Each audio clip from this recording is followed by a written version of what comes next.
Kroger, fresh for everyone. Water is life, honestly.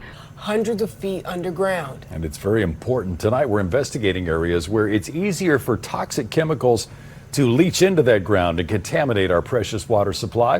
Fox 13 health reporter Mandy Rock exposes the danger to our drinking water. When you turn on your faucet, your shower, your washing machine,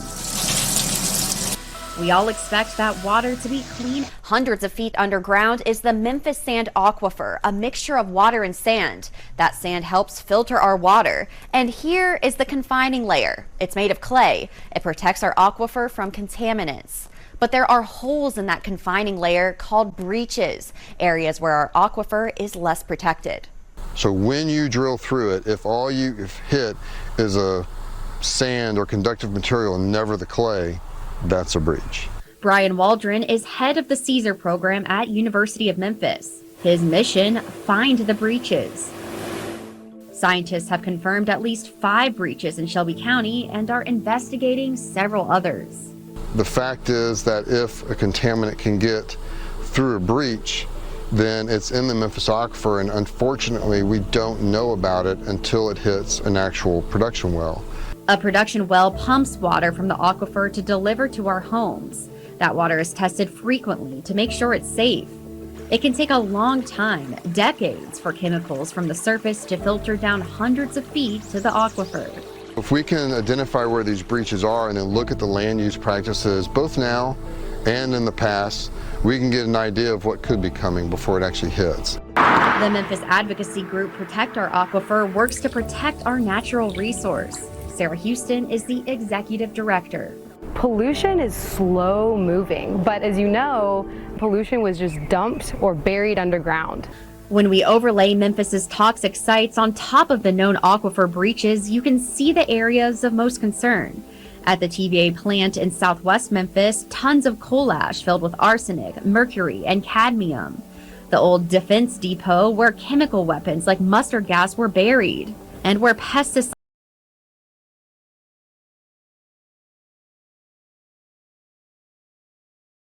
dumped chemicals for decades. Whenever you get contamination in water, it is not easy to clean up. Picture your bathtub and you drop some dye in it. It starts to spread little by little. You can't just scoop that dye out. And that's what's going on in our aquifer, is when you get some pollution, it starts to spread out. It's underground. We can't see it, but we know there's an issue there. Fox 13 Investigates has shown you the project to remove the toxic coal ash from the TVA site to a landfill in southeast Shelby County. That work will take nearly a decade. We've also shown you the old defense depot in South Memphis, which the government says is clean now but continues to monitor. Work continues to extract chemical vapor at the former cleaner site on Southern Avenue. For now, there's no way to repair the breaches, so those areas remain most vulnerable.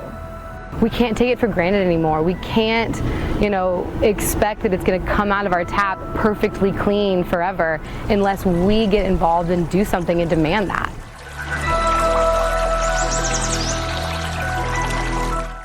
It is important to point out that right now, environmental scientists say our water source is still very clean and they haven't seen much widespread contamination.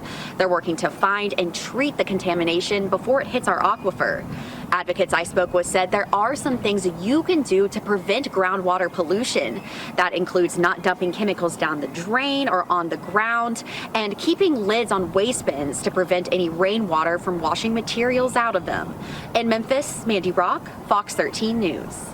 And we here at Fox 13 will continue to investigate air, water, and land pollution and the health risks they pose to our community. We posted all of our investigative reports on fox13memphis.com. All you have to do is click Contaminated Community at the very top of our homepage.